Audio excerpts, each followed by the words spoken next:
Chapitre 13, Coran miracle, le monde non coupable. Introduction. Si tu ne te sentais pas coupable, tu ne pourrais pas attaquer, car la condamnation est la racine de l'attaque.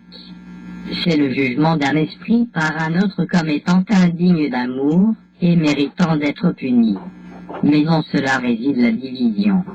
Car l'esprit qui juge se perçoit lui-même comme étant séparé de l'esprit qui est jugé, et il croit qu'en punissant l'autre, lui-même échappera à la punition.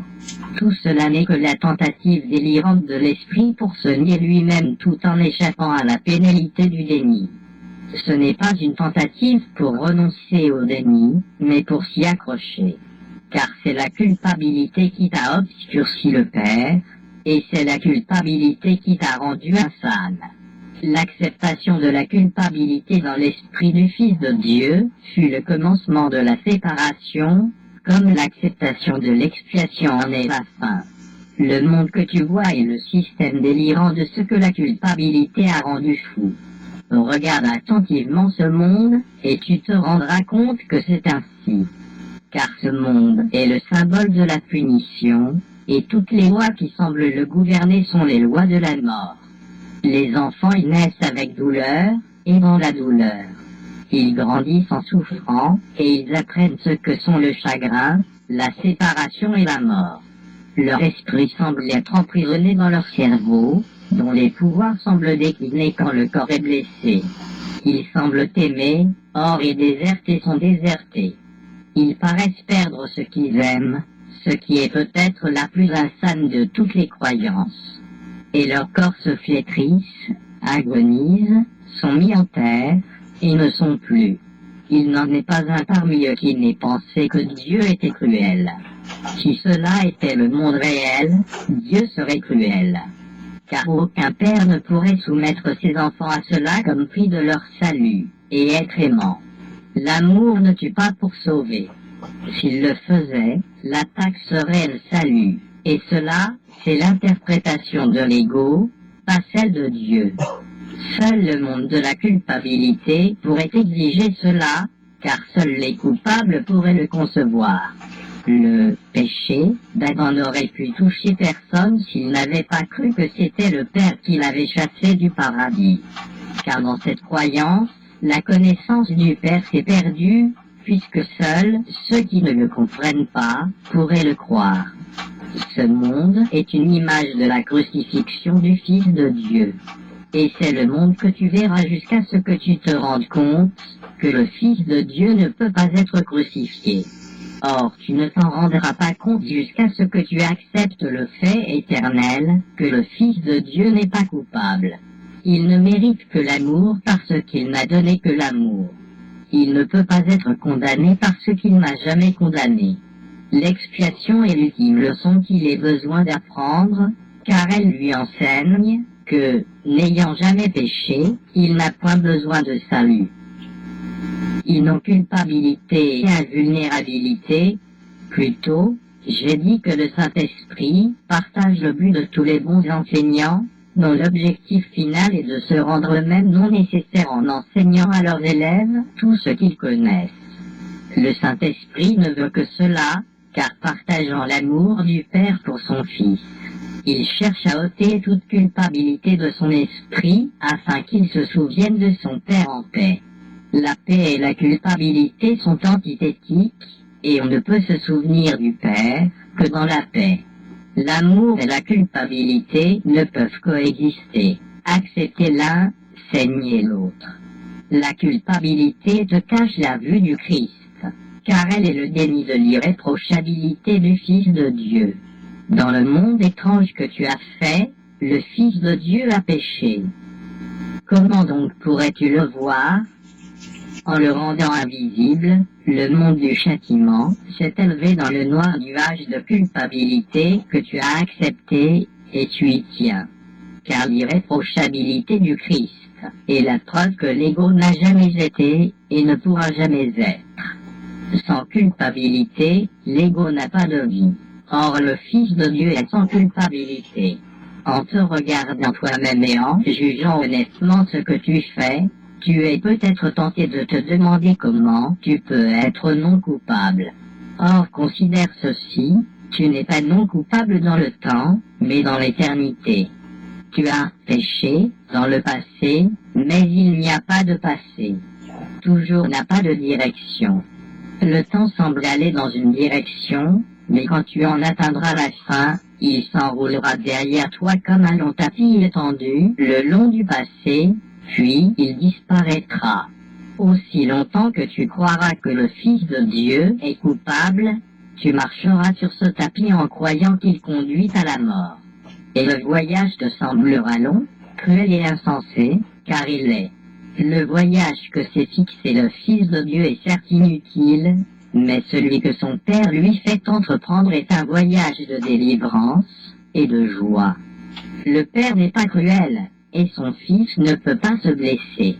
La riposte qu'il craint et qu'il voit ne le touchera jamais, car bien que lui-même y croit, le Saint-Esprit connaît qu'elle n'est pas vraie. Le Saint-Esprit se tient à la fin du temps, où tu dois être parce qu'il est avec toi. Il a déjà défait tout ce qui est indigne du Fils de Dieu, car telle était sa mission, à lui donner par Dieu. Or ce que Dieu donne a toujours été. Tu me verras en apprenant que le Fils de Dieu est non coupable. Il a toujours cherché sa non-culpabilité, et il l'a trouvée. Car chacun cherche à échapper de la prison qu'il a faite, et la voie permettant de trouver sa délivrance ne lui est pas niée. Étant en lui, il l'a trouvée. Quand il la trouve, n'est qu'une question de temps, et le temps n'est qu'une illusion. Car le Fils de Dieu est non coupable maintenant, et l'éclat de sa pureté brille dans l'Esprit de Dieu à jamais intouché. Le Fils de Dieu sera toujours tel qu'il a été créé. Lis ton monde, et ne juge pas le Fils de Dieu, car son éternelle non-culpabilité est dans l'esprit de son Père, et le protège à jamais. Quand tu auras accepté l'expiation pour toi-même, tu te rendras compte qu'il n'y a pas de culpabilité dans le Fils de Dieu.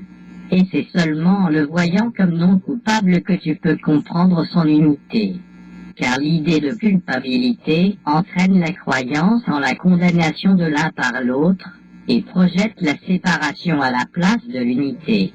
Tu ne peux condamner que toi-même, et en le faisant, tu ne peux pas connaître que tu es le Fils de Dieu.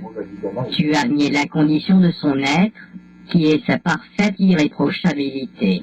Par amour il fut créé, et dans l'amour il demeure. Bonté et miséricorde l'ont toujours accompagné, car il a toujours étendu l'amour de son Père. En percevant les 5 compagnons qui cheminent avec toi, tu te rendras compte qu'il n'y a pas de voyage, mais seulement un éveil. Le Fils de Dieu, qui ne dort pas, a tenu promesse pour toi envers son Père. Il n'y a pas de route à parcourir, pas de temps à traverser. Car Dieu n'attend pas son Fils dans le temps, étant à jamais indésireux d'être sans lui. Ainsi cela a toujours été.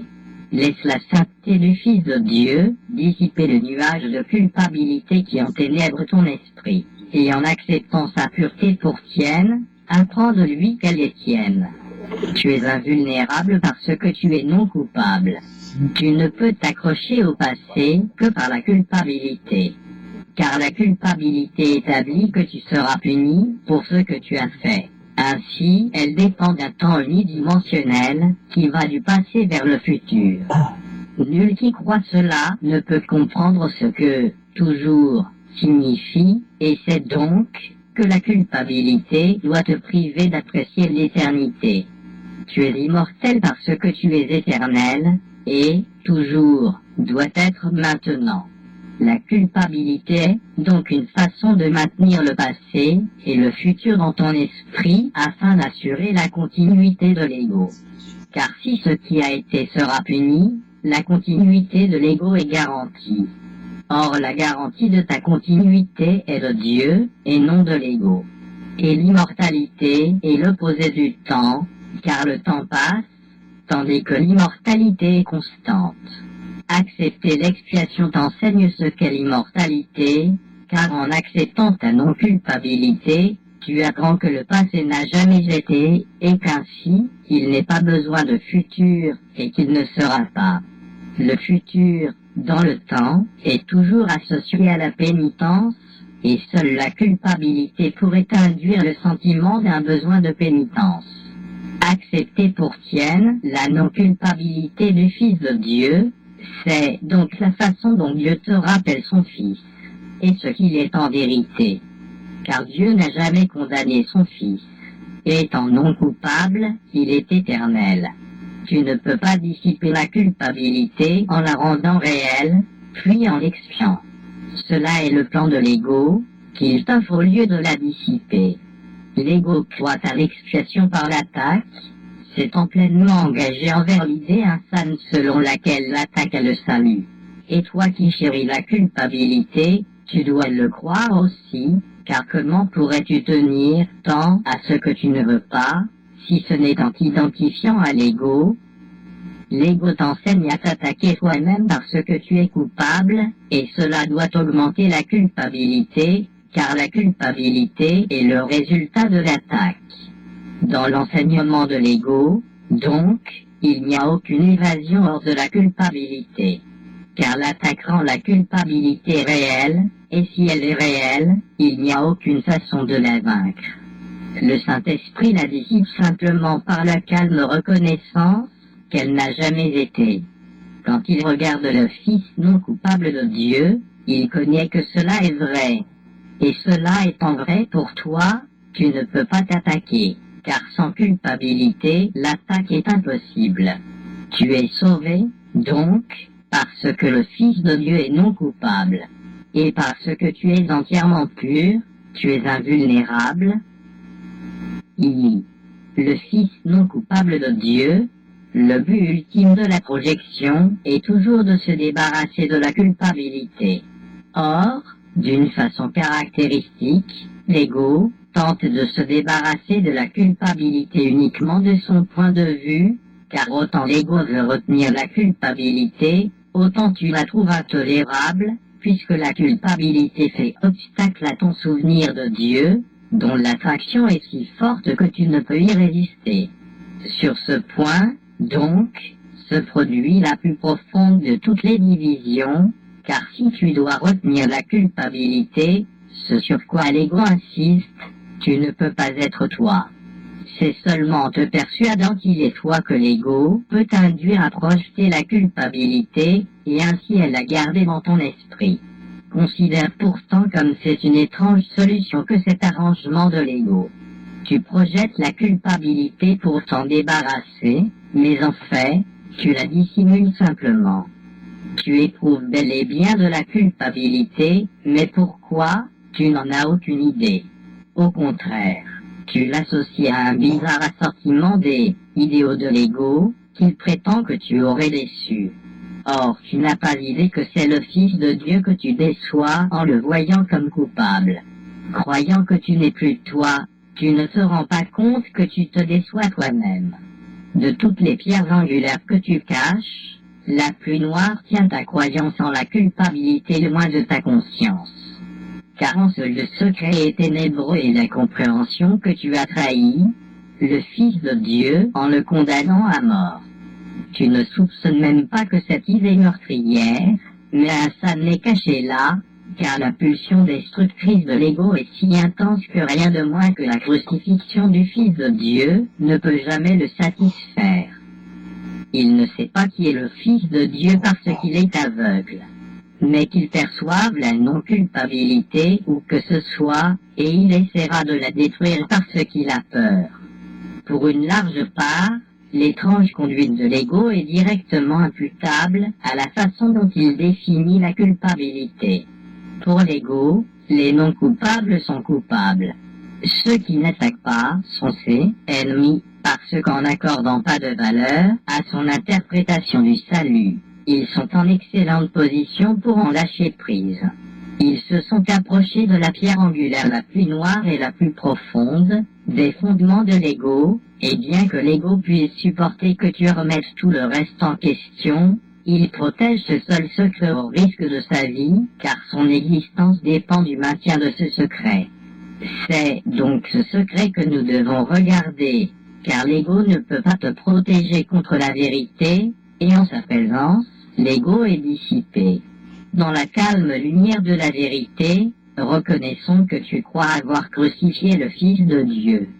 Tu n'as pas admis ce terrible secret parce que tu souhaiterais encore le crucifier si tu pouvais le trouver. Or le souhait te l'a caché parce qu'il est très effrayant, et tu as donc peur de le trouver. Ce souhait de te tuer toi-même, tu t'en es occupé en ne connaissant pas qui tu es et en t'identifiant à autre chose. Tu as projeté la culpabilité aveuglément et sans discrimination, mais tu n'en as pas découvert la source. Car il est vrai que l'ego veut te tuer, et si tu t'identifies à lui, tu dois croire que son but est le tien. J'ai dit que la crucifixion était le symbole de l'ego. Quand il a été confronté à la réelle non-culpabilité du Fils de Dieu, il a tenté de le tuer, et la raison qu'il a donnée était que la non-culpabilité était un blasphème contre Dieu. Pour l'ego, c'est l'ego qui est Dieu, et la non-culpabilité doit être interprétée comme l'ultime culpabilité qui justifie pleinement le meurtre. Tu ne comprends pas encore qu'en dernière analyse, toute peur que tu éprouves relativement à ce cours provient de cette interprétation, mais si tu considères comment tu y réagis, tu seras de plus en plus convaincu que c'est ainsi. Ce cours a établi de façon explicite que son but pour toi est le bonheur et la paix. Or, tu en as peur. Il t'a été dit maintes et maintes fois qu'il te rendra libre. Or, tu réagis parfois comme s'il essayait de t'emprisonner. Tu le rejettes souvent plus volontiers que tu ne rejettes le système de pensée de l'ego. Dans une certaine mesure, donc, tu dois croire qu'en n'apprenant pas le cours, tu te protèges.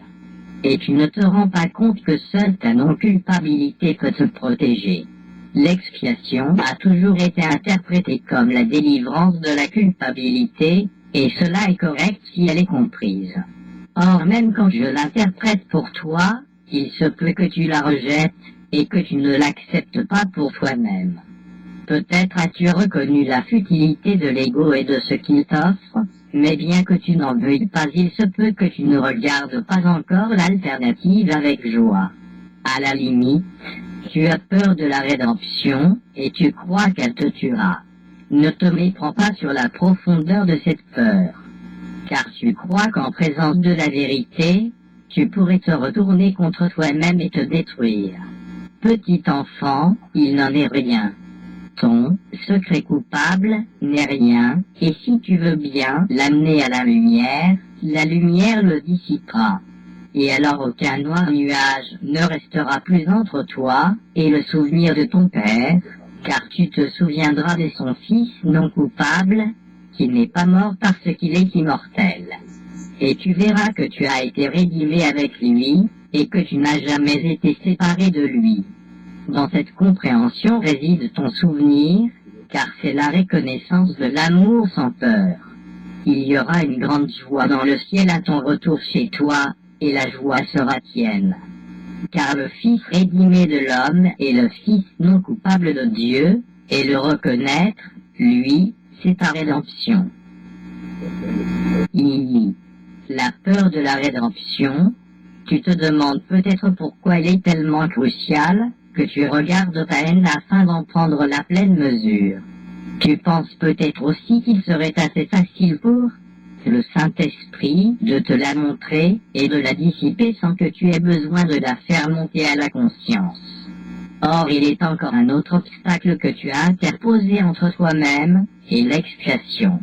Nous avons dit que personne n'admettrait la peur s'il la reconnaissait. Or, dans ton état d'esprit désordonné, tu n'as pas peur de la peur. Tu ne l'aimes pas, mais ce n'est pas ton souhait d'attaquer qui t'effraie réellement. Tu n'es pas sérieusement perturbé par ton hostilité.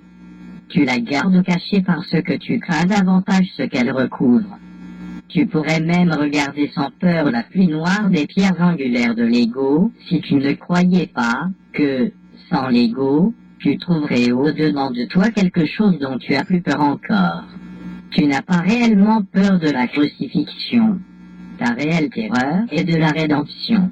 Sous les fondements ténébreux de l'ego se trouve la mémoire de Dieu, et c'est cela dont tu as réellement peur. Car cette mémoire se rétablirait immédiatement à sa juste place, et c'est cette place que tu as cherché à quitter. Ta peur de l'attaque n'est rien en comparaison de ta peur de l'amour. Tu serais même prêt à regarder ton souhait brutal de tuer le Fils de Dieu si tu ne croyais pas qu'il te sauve de l'amour. Car ce souhait a causé la séparation, et tu l'as protégé parce que tu ne veux pas que la séparation soit guérie. Tu te rends compte qu'en enlevant le noir nuage qui l'obscurcit, ton amour pour ton Père te pousserait à répondre à son appel et à bondir jusqu'au ciel. Tu crois que l'attaque est le salut parce qu'elle t'empêcherait de le faire. Car au plus profond de toi, plus loin que les fondements de l'ego, et bien plus fort qu'ils ne le seront jamais, il y a ton amour pour Dieu qui brûle d'un feu intense et le sien pour toi. C'est cela, en réalité, que tu veux cacher. Honnêtement, n'est-il pas plus difficile pour toi de dire « j'aime » que « je hais ». Tu associes l'amour à la faiblesse et la haine à la force, et ton propre réel pouvoir te semble être ta réelle faiblesse. Car si tu entendais l'appel de l'amour, tu ne pourrais pas contrôler ta joie en lui répondant, et le monde entier que tu pensais avoir fait s'évanouirait. Le Saint-Esprit semble donc attaquer ta forteresse, car tu voudrais fort clore Dieu, et ce n'est pas sa volonté d'être exclu. Tu as bâti tout ton système de croyances insane parce que tu penses que tu serais impuissant en la présence de Dieu, et tu voudrais te sauver de son amour parce que tu penses qu'il t'écraserait jusqu'à néant. Tu as peur qu'il t'emporte loin de toi-même et te fasse tout petit parce que tu crois que l'immensité réside dans le défi et que l'attaque est grandeur. Tu penses avoir fait un monde que Dieu voudrait détruire. Et qu'en limant ce que tu fais, tu jetterais ce monde, ce que tu ferais. Par conséquent, tu as utilisé le monde pour couvrir ton amour, et plus tu t'enfonces dans la noirceur des fondements de l'ego, plus tu t'approches de l'amour qui est caché là. Et c'est cela qui t'effraie. Tu peux accepter l'insanité parce que c'est toi qui l'as faite, mais tu ne peux pas accepter l'amour parce que ce n'est pas toi qui l'as fait. Tu préférerais être un esclave de la crucifixion qu'un fils de Dieu dans la rédemption. Ta mort individuelle te semble avoir plus de valeur que ton unité vivante, car ce qui t'est donné ne t'est pas aussi précieux que ce que tu as fait. Tu as plus peur de Dieu que de l'ego, et l'amour ne peut entrer où il n'est pas le bienvenu. Mais la haine le peut, car elle entre de sa propre volition sans se soucier de la tienne. Tu dois regarder tes illusions et ne pas les garder cachées parce qu'elles ne reposent pas sur leur propre fondement. Dissimulées, elles paraissent fondées et semblent donc se soutenir elles-mêmes. Voilà l'illusion fondamentale sur laquelle les autres reposent. Car au-dessous d'elles, et dissimulées aussi longtemps qu'elles seront cachées, il y a l'esprit aimant qui pense à les avoir faites dans la colère. Et la douleur dans cet esprit est si apparente, lorsqu'elle est découverte, qu'il n'est pas possible de nier son besoin de guérison. Et tous les trucs, et tous les jeux que tu lui offres, ne peuvent le guérir, car là est la réelle crucifixion du Fils de Dieu. Et pourtant, il n'est pas crucifié. Là est à la fois sa douleur et sa guérison, car la vision du Saint-Esprit est miséricordieuse et son remède est rapide. Ne cache pas tes souffrances à sa vue, mais apporte-les lui avec joie. Dépose toute ta douleur devant son éternelle santé d'esprit et laisse-le te guérir. Ne laisse aucune trace de douleur cachée à sa lumière et cherche avec soin dans ton esprit toutes les pensées que tu pourrais craindre de découvrir. Car il guérira chaque petite pensée que tu as gardée pour te blesser, la lavera de sa petitesse et la rendra à l'immensité de Dieu. Au-dessous de toute la grandiosité à laquelle tu tiens tant, se trouve ton réel appel à l'aide. Car tu appelles l'amour de ton Père, comme ton Père t'appelle à lui. Dans ce lieu que tu as caché, ta seule volonté est de t'unir au Père, en te souvenant de lui avec amour. Tu trouveras ce lieu de vérité en le voyant en tes frères, car bien qu'ils puissent se tromper eux-mêmes, ils languissent comme toi après la grandeur qui est en eux. En l'apercevant tu l'accueilleras, et elle sera tienne. Car le Fils de Dieu a droit à la grandeur, et il n'est pas une illusion qui puisse le satisfaire ni le sauver de ce qu'il est. Seul son amour est réel, et seule sa réalité le contentera. Sauve-le de ses illusions pour être à même d'accepter l'immensité de ton Père dans la paix et la joie. Mais n'exemple personne de ton amour, sinon tu cacheras dans ton esprit un lieu de ténèbres où le Saint-Esprit n'est pas le bienvenu. Ainsi, tu t'exempteras toi-même de son pouvoir guérisseur, car en n'offrant pas un amour total, tu ne seras pas complètement guéri. La guérison doit être aussi complète que la peur, car là où il reste encore une trace de peur, pour ternir sa bienvenue, l'amour ne peut entrer. Toi qui préfères la séparation à la santé d'esprit, tu ne peux pas l'obtenir dans ton esprit juste. Tu étais en paix jusqu'à ce que tu demandes une faveur particulière. Et cette faveur, Dieu ne l'accorda point, car la requête lui était étrangère, et tu ne pouvais pas demander cela d'un père, qui aime véritablement son fils. Par conséquent, tu en as fait un père de l'aimant, exigeant de lui ce que seul un tel père pourrait donner. Et la paix du Fils de Dieu fut fracassée, car il ne comprenait plus son père. Il craignait ce qu'il avait fait, mais plus encore, il craignait son père réel, ayant attaqué sa propre glorieuse égalité avec lui. Dans la paix, il n'avait besoin de rien et ne demandait rien. Dans la guerre, il exigea tout et ne trouva rien. Car comment la douceur de l'amour pouvait-elle répondre à ses exigences, si ce n'est en s'en allant en paix pour retourner vers le Père? Si le Fils ne souhaitait pas demeurer en paix, il ne pouvait pas demeurer du tout. Car un esprit enténébré ne peut pas vivre dans la lumière. Il doit chercher un lieu de ténèbres où il puisse croire qu'il est là où il n'est pas. Dieu n'a pas permis que cela arrive. Or, tu exigeais que cela arrive, et tu as donc cru qu'il en était ainsi. Distinguer, c'est rendre seul, et donc rendre esselé. Dieu ne t'a pas fait cela. Pouvait-il te mettre à part, connaissant que ta paix réside en son unité? Il ne t'a mis que ta requête de douleur, car la souffrance n'est pas de sa création. T'ayant donné la création, il ne pouvait pas te la prendre. Il ne pouvait que répondre à ta requête insane par une saine réponse, qui demeurerait avec toi dans ton insanité. C'est ce qu'il a fait. Nul ne peut faire autrement qu'abandonner l'insanité qui entend sa réponse. Car sa réponse est le point de référence au-delà des illusions, d'où tu peux regarder en arrière et voir qu'elles sont insanes. Mais cherche ce lieu, et tu le trouveras, car l'amour est en toi, et t'y conduira. IV. La fonction du temps, et maintenant la raison pour laquelle tu as peur des secours, devrait être apparente. Car c'est un cours sur l'amour, parce qu'il parle de toi.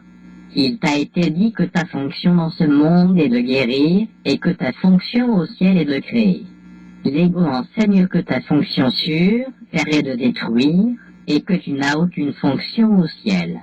Il voudrait ainsi te détruire ici et t'enterrer ici, en ne te laissant pour héritage que la poussière dont il pense que tu as été fait. Aussi longtemps qu'il est raisonnablement satisfait de toi, pour autant qu'il raisonne, il t'offre l'oubli. Lorsqu'il devient ouvertement sauvage, il t'offre l'enfer. Or, ni l'oubli ni l'enfer ne sont aussi inacceptables pour toi que le ciel. Ta définition du ciel, c'est l'enfer et l'oubli, et tu penses que le ciel réel est la plus grande menace que tu pourrais éprouver. Car l'enfer et l'oubli sont des idées que tu as inventées et tu es résolu à en démontrer la réalité pour établir la tienne. Si leur réalité est mise en question, tu crois que la tienne l'est aussi. Car tu crois que l'attaque est ta réalité, et que ta destruction est la preuve finale que tu avais raison. Dans les circonstances, ne serait-il pas plus désirable d'avoir eu tort, même indépendamment du fait que tu avais tort? Bien qu'il soit peut-être possible de soutenir que la mort suggère qu'il y avait vie, personne ne saurait prétendre qu'elle prouve qu'il y a vie. Même la vie passée que la mort pourrait indiquer, n'aurait pu être que futile s'il fallait qu'elle en vienne à cela, et qu'elle en ait même besoin pour prouver qu'elle était.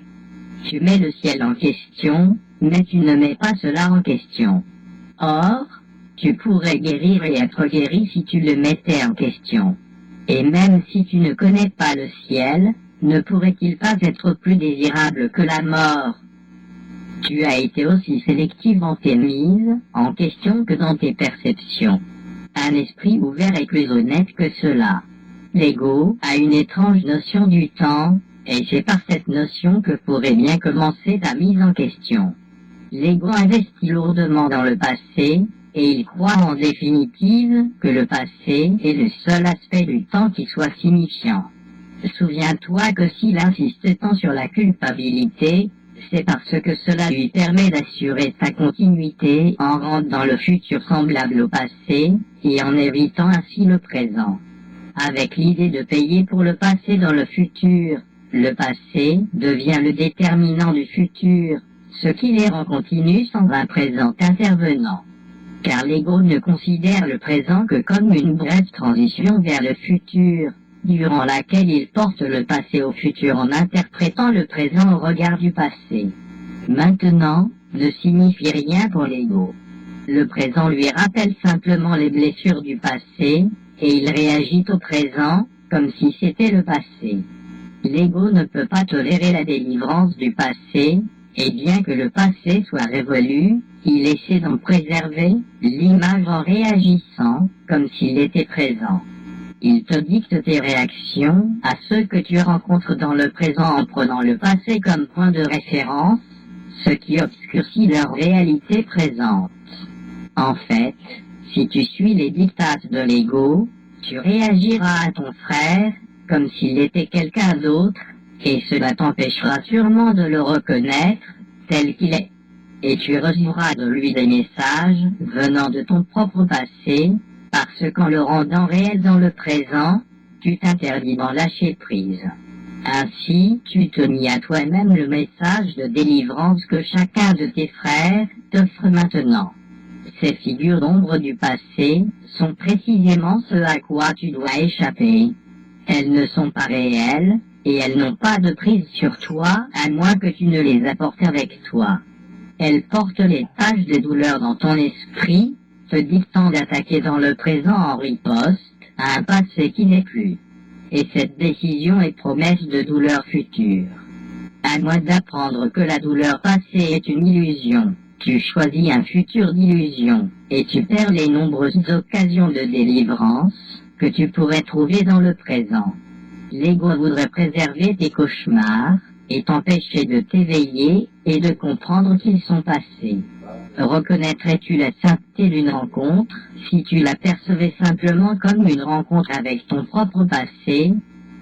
Car tu ne rencontrerais personne, et le partage du salut, qui rend la rencontre sainte, serait exclu de ta vue. Le Saint-Esprit enseigne que c'est toujours toi-même que tu rencontres, et la rencontre est sainte parce que tu l'es. L'ego enseigne que c'est toujours ton passé que tu rencontres, et parce que tes rêves n'étaient pas sains, le futur ne peut pas l'être, et le présent est sans signification. Il est évident que la perception du temps qu'a le Saint-Esprit est l'exact opposé de celle de l'ego. La raison en est tout aussi claire, car il perçoit le but du temps de façon diamétralement opposée. Selon l'interprétation du Saint-Esprit, le but du temps est de rendre le besoin de temps non nécessaire. Il considère que la fonction du temps est temporaire et ne sert qu'à sa seule fonction d'enseignant, là qu'elle est temporaire par définition. Il insiste donc sur le seul aspect du temps qui se puisse étendre à l'infini, car maintenant est ce qui se rapproche le plus de l'éternité en ce monde.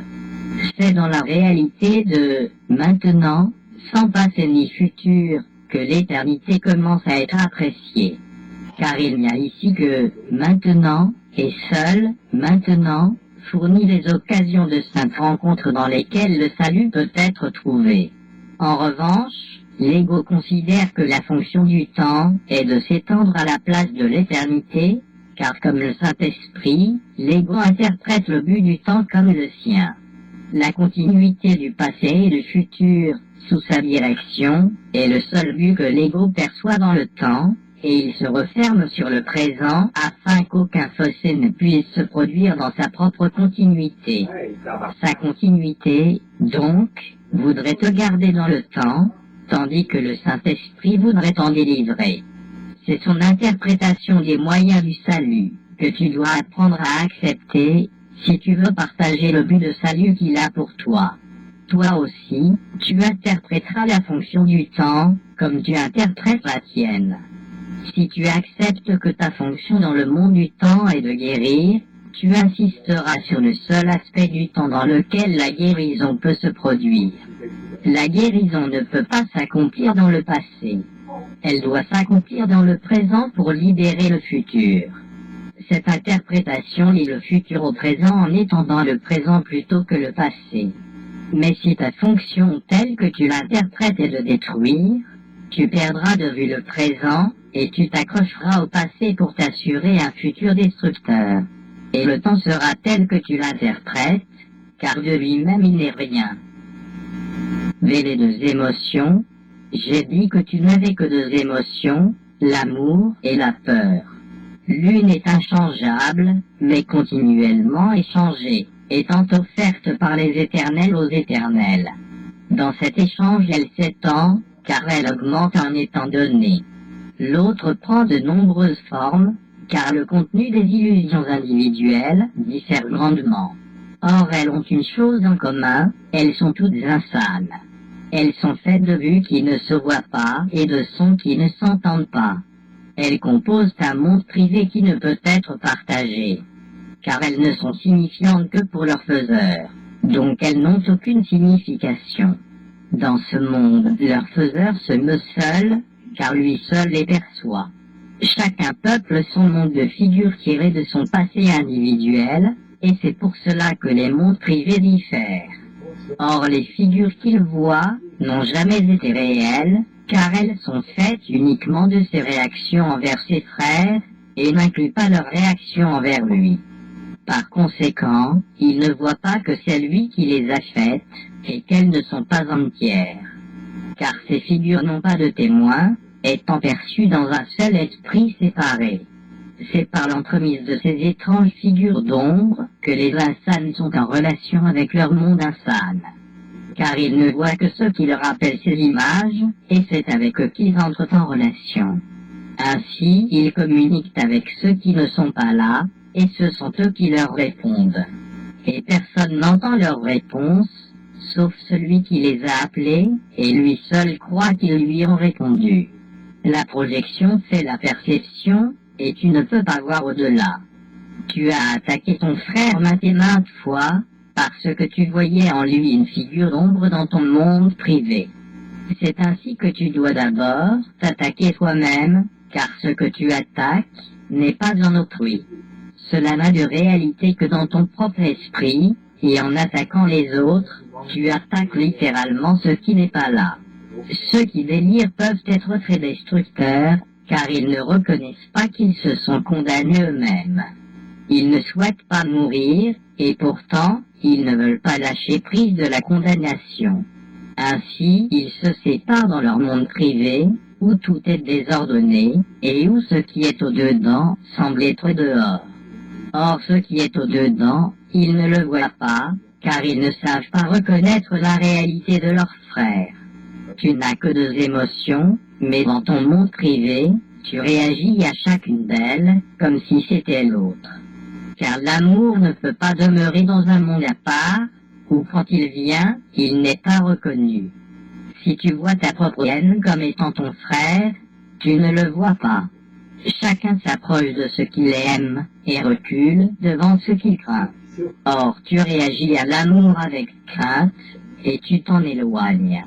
Pourtant la peur t'attire, Et, croyant que c'est l'amour, tu l'appelles à toi.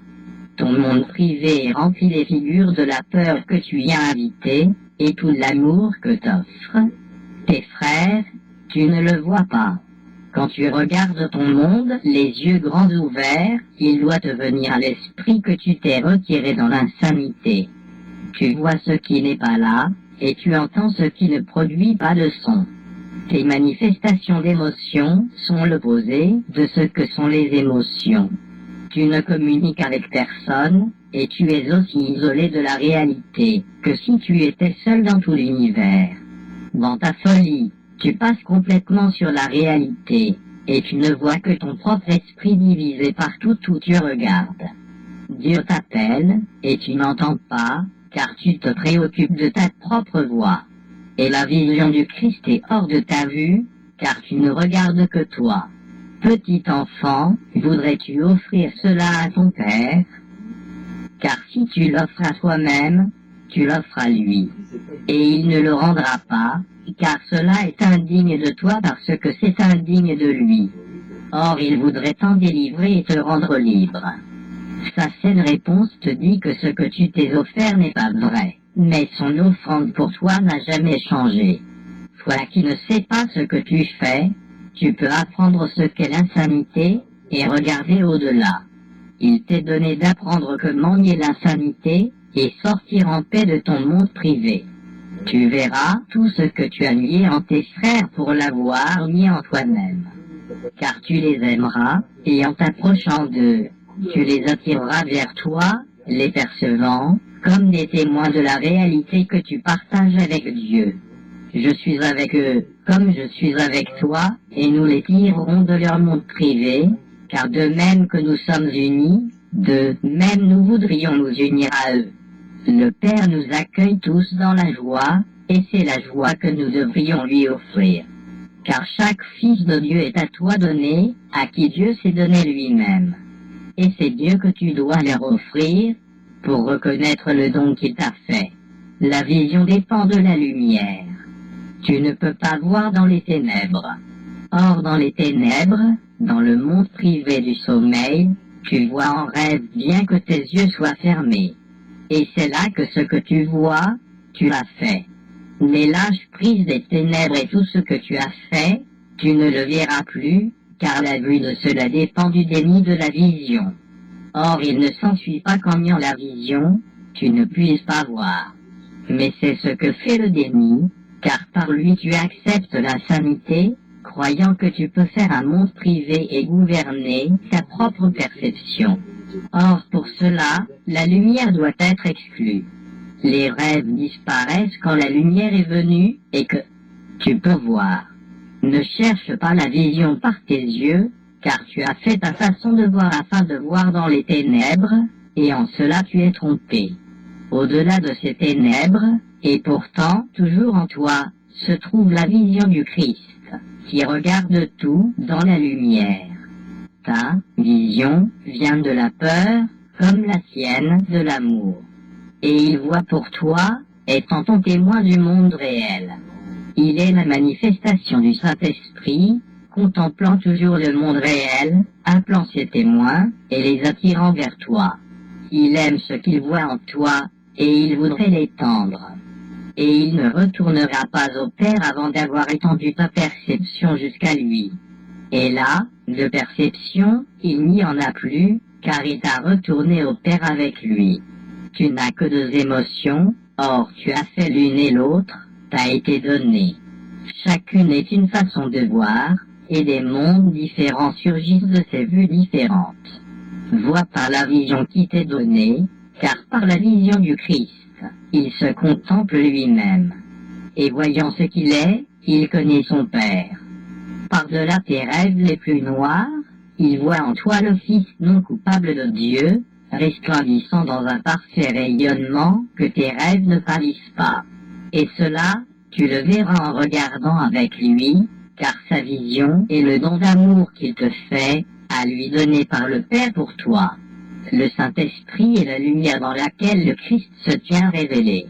Tous ceux qui voudraient le contempler peuvent le voir, car ils ont demandé la lumière. Et ce n'est pas non plus lui seul qu'ils verront, car il n'est pas plus seul qu'ils ne le sont. Parce qu'ils ont vu le Fils, ils se sont élevés en lui jusqu'au Père. Et tout cela, ils le comprendront, parce qu'ils ont regardé au-dedans, et ont vu au-delà des ténèbres le Christ en eux, et l'ont reconnu. Dans sa saine vision, ils se sont regardés eux-mêmes avec amour, et ils se sont vus tels que le Saint-Esprit les voit. Et avec cette vision de la vérité en eux est venue toute la beauté du monde pour luire sur eux. Vie. Trouver le présent.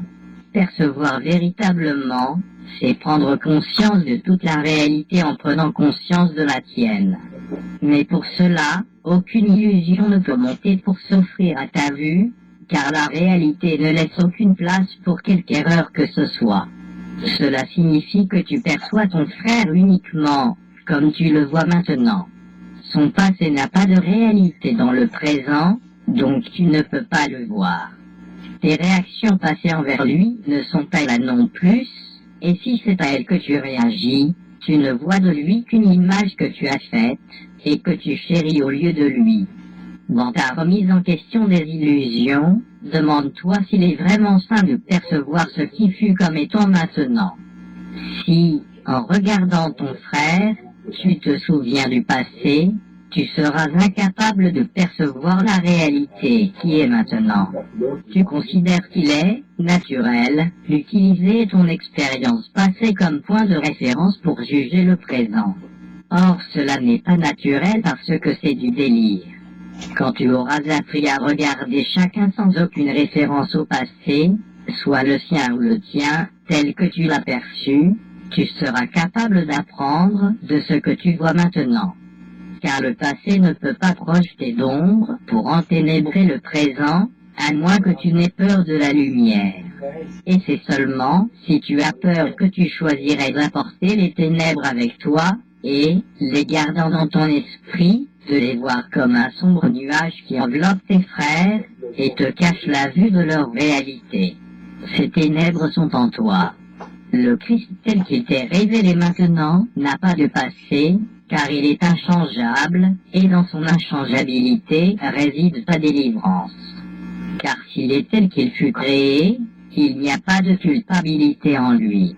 Aucun nuage de culpabilité n'est monté pour l'obscurcir, et il se tient révélé en chacun de ce que tu rencontres parce que c'est par lui-même que tu le vois. Naître à nouveau, c'est lâcher prise du passé et regarder le présent sans condamnation. Le nuage qui t'obscurcit le Fils de Dieu, c'est le passé, et si tu veux qu'il soit passé et disparu, tu ne dois pas le voir maintenant. Si tu le vois maintenant dans tes illusions, il n'a pas disparu de toi, bien qu'il ne soit pas là. Le temps peut délivrer aussi bien qu'emprisonner, selon que tu utilises l'interprétation de l'un ou de l'autre. Passé, présent et futur ne sont pas continus, à moins que tu ne leur imposes une continuité. Tu peux les percevoir comme étant continus, et les rendre tels pour toi. Mais ne te trompe pas, et ne va pas croire qu'il en est ainsi. Car c'est du délire de croire que la réalité est telle que tu veux qu'elle soit selon l'usage que tu en fais.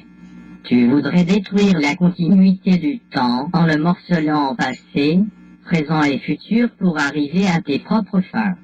Tu voudrais anticiper le futur en te basant sur ton expérience passée et planifier en conséquence.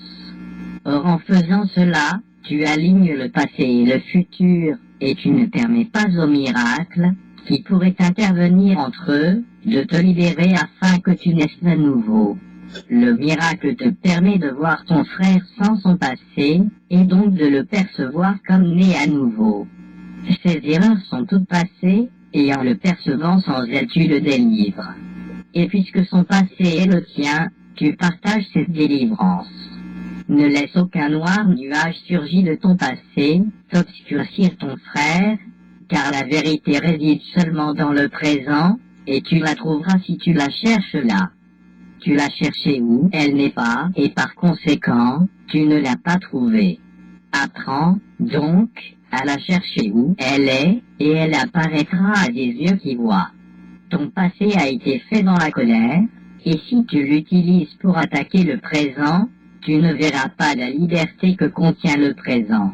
Le jugement et la condamnation sont derrière toi et, à moins que tu ne les apportes avec toi, tu verras que tu en es libre. Regarde le présent avec amour, car il contient les seules choses qui soient vraies à jamais. Toute guérison réside en lui parce que sa continuité est réelle. Il s'étend en même temps à tous les aspects de la fidélité et leur permet ainsi de se rejoindre. Le présent est avant que le temps fût, et il sera quand le temps ne sera plus. En lui sont toutes choses qui sont éternelles, et elles ne font qu'un. Leur continuité est intemporelle, et leur communication est ininterrompue, car elles ne sont pas séparées par le passé. Seul le passé peut séparer, et il n'est nulle part. Le présent offre tes frères dans la lumière qui voudraient t'unir à eux, et te libérer du passé. Voudrais-tu, donc, leur reprocher le passé? Car si tu le fais, tu choisis de rester dans des ténèbres qui ne sont pas là, et tu refuses d'accepter la lumière qui t'est offerte. Car la lumière de la vision parfaite est librement donnée, comme elle est librement reçue, et elle ne peut être acceptée que sans limite. Dans cette unique et quiète dimension du temps qui ne change pas, et où il n'y a pas trace visible de ce que tu étais, tu regardes le Christ, et appelles ses témoins à luire sur toi parce que tu les as appelés, et ils ne nieront pas la vérité en toi, parce que tu l'as cherché en eux, et l'as trouvé là. Maintenant est le temps du salut, car maintenant est la délivrance du temps. Tends la main à tous tes frères, et touche-les avec le toucher du Christ. Dans l'union intemporelle avec que se trouve ta continuité, ininterrompue parce qu'entièrement partagée. Le Fils non coupable de Dieu n'est que lumière. Il n'y a de ténèbres nulle part en lui, car il est entier. Appelle tous tes frères à témoigner de son entièreté, comme je t'appelle à te joindre à moi. Chaque voix a sa partie dans le chant de la rédemption, l'hymne de joie et de grâce rendu pour la lumière au Créateur de la lumière. La sainte lumière qui irradie du Fils de Dieu témoigne que sa lumière est de son Père. Lui sur tes frères en mémoire de ton Créateur, car tu te souviendras de lui en appelant les témoins de sa création. Ceux que tu guéris portent témoignage de ta guérison, car dans leur entièreté, tu verras la tienne. Et quand tes hymnes de louange et de joie s'élèveront vers ton Créateur, il te rendra ta gratitude dans sa claire réponse à ton appel. Car il n'arrivera jamais que son Fils l'appelle et reste sans réponse. Son appel à toi n'est que ton appel à lui. Et en lui c'est sa paix qui te répond, enfant de lumière, tu ne connais pas que la lumière est en toi. Or tu la trouveras par ses témoins, car ils rendront la lumière que tu leur as donnée. Chaque frère que tu vois dans la lumière rapproche ta lumière de ta conscience. L'amour conduit toujours à l'amour. Les malades, qui demandent l'amour, en sont reconnaissants, et dans leur joie, ils luisent d'une sainte gratitude. Et cela, ils te l'offrent à toi qui leur as donné la joie. Ils sont tes guides vers la joie, car l'ayant reçue de toi, ils voudraient la garder. Tu les as établis comme guides vers la paix, car tu l'as rendue manifeste en eux. Et quand tu la vois, sa beauté te rappelle chez toi. Il est une lumière que ce monde ne peut donner. Or, tu peux la donner, comme elle t'a été donnée. Et quand tu la donnes, elle irradie pour t'appeler hors du monde en la suivant. Car cette lumière t'attirera comme rien en ce monde ne peut le faire. Et tu mettras ce monde de côté pour en trouver un autre. Cet autre monde resplendit de l'amour que tu lui as donné. Et là, tout te rappellera ton Père et son Saint-Fils. La lumière est illimitée, et elle se répand sur ce monde en joie tranquille. Tous ceux que tu as amenés avec toi luiront sur toi, et tu luiras sur eux avec gratitude, parce qu'ils t'ont amené là. Ta lumière se joindra à la leur en une puissance si irrésistible qu'elle tirera les autres des ténèbres lorsque ton regard se posera sur eux. T'éveiller au Christ, c'est suivre les lois de l'amour par ta libre volonté et dans la quiète, reconnaissance de la vérité en elle. L'attraction de la lumière doit attirer de ton plein gré, et le désir est démontré en donnant. Ceux qui acceptent l'amour de toi deviennent volontiers les témoins de l'amour que tu leur as donné, et ce sont eux qui te l'offrent. Dans le sommeil, tu es seul, et ta conscience est restreinte à toi-même. Et c'est pourquoi viennent les cauchemars. Tu rêves d'isolement parce que tes yeux sont fermés. Tu ne vois pas tes frères, et dans les ténèbres, tu ne peux pas voir la lumière que tu leur as donnée. Et pourtant les lois de l'amour ne sont pas suspendues parce que tu dors. À travers tous tes cauchemars, tu les as suivis et tu as donné fidèlement, car tu n'étais pas seul. Même dans le sommeil, le Christ t'a protégé, t'assurant le monde réel à ton réveil. En ton nom, il a donné pour toi, et t'a donné les dons qu'il a donnés. Le Fils de Dieu est encore aussi aimant que son Père. En continuité avec son Père, il n'a pas de passé à part de lui. Ainsi, il n'a jamais cessé d'être le témoin de son Père et de lui-même. Bien qu'il ait dormi, la vision du Christ ne l'a pas quitté. Et c'est ainsi qu'il peut appeler à lui les témoins qui lui enseignent qu'il n'a jamais dormi. Veillez, atteindre le monde réel. Assieds-toi tranquillement, regarde le monde que tu vois, et dis-toi, le monde réel n'est pas comme cela. Il n'y a pas d'immeuble, et il n'y a pas de rue où les gens vont seuls et séparés. Il n'y a pas de magasin où les gens achètent une liste interminable de choses dont ils n'ont pas besoin. Il n'est pas éclairé par une lumière artificielle, et la nuit ne tombe pas sur lui. Il n'y a pas de jour qui se lève, puis s'enfuit. Il n'y a pas de perte. Rien n'est là qui ne brille, et brille à jamais. Le monde que tu vois doit être nié, car sa vue te coûte une autre sorte de vision. Tu ne peux pas voir les deux mondes, car chacun ne comporte une manière de voir différente, et chacun dépend de ce que tu chéris. La vue de l'un est possible parce que tu as nié l'autre. Les deux ne sont pas vrais, mais l'un ou l'autre te semblera réel dans la mesure exacte où tu y tiens. Et pourtant leur puissance n'est pas la même, parce que l'attraction réelle qu'ils exercent sur toi est inégale. Tu ne veux pas vraiment le monde que tu vois, car il t'a déçu depuis le commencement des temps. Les maisons que tu as bâties ne t'ont jamais abrité. Les routes que tu as faites ne t'ont mené nulle part, et aucune des villes que tu as bâties n'a résisté aux assauts dévastateurs du temps. Il n'est rien que tu as fait qui ne porte la marque de la mort. N'y tiens pas, car il est vieux et fatigué et déjà, il était près de retourner à la poussière alors, même que tu le faisais. Ce monde souffrant n'a pas du tout le pouvoir de toucher le monde vivant. Tu ne pouvais pas lui donner cela. Ainsi, bien que tu t'en détournes avec tristesse, tu ne peux pas trouver en lui la route qui mène loin de lui dans un autre monde. Or, le monde réel a le pouvoir de te toucher même ici, parce que tu l'aimes. Et ce que tu appelles avec amour viendra à toi. L'amour répond toujours, étant incapable de dire non à un appel à l'aide, ou de ne pas entendre les cris de douleur qui montent vers lui de chaque partie de ce monde étrange que tu as fait, mais que tu ne veux pas. Tout ce dont tu as besoin pour donner ce monde en joyeux échange de ce que tu n'as pas fait, c'est le désir d'apprendre que celui que tu as fait est faux. Tu t'es trompé au sujet du monde parce que tu t'aimais juger toi-même. À partir d'un point de référence aussi tordu, que pourrais-tu voir? Toute vue part de celui qui perçoit, qui juge de ce qui est vrai et de ce qui est faux. Et ce qui juge faux, il ne le voit pas. Toi qui voudrais juger de la réalité, tu ne peux pas la voir, car chaque fois que le jugement surgit, la réalité s'est esquivée. Ce qui est loin de l'esprit est loin des yeux, car ce qui est nié est là, mais n'est pas reconnu.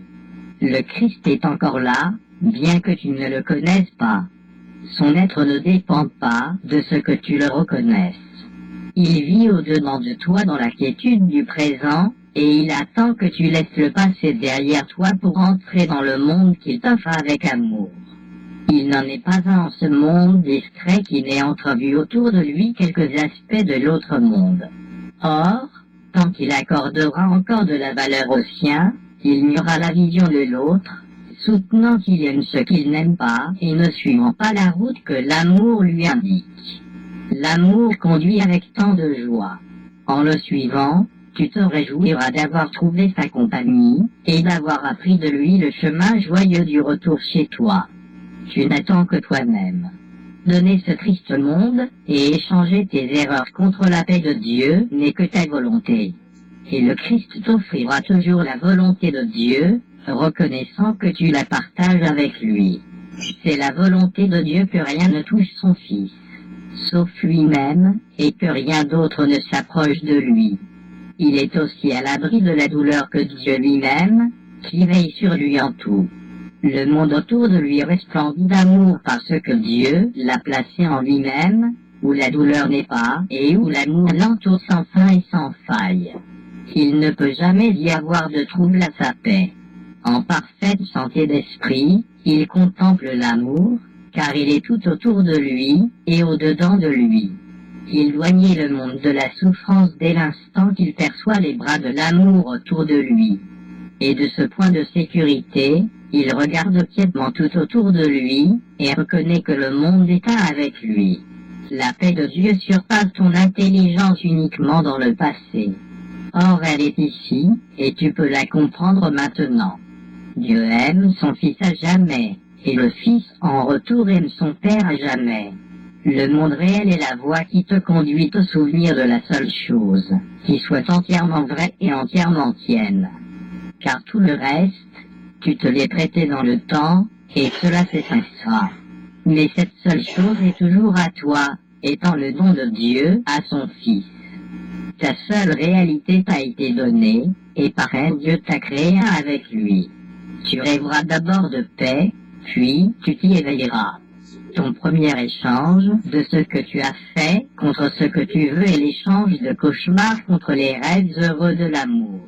En ne se trouvent tes perceptions vraies, car le Saint-Esprit corrige le monde des rêves, où est toute perception.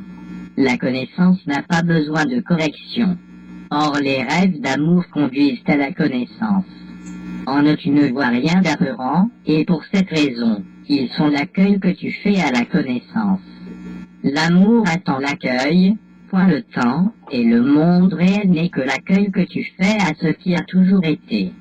Par conséquent, l'appel de la joie est en lui, est ta réponse joyeuse, et ton éveil à ce que tu n'as pas perdu.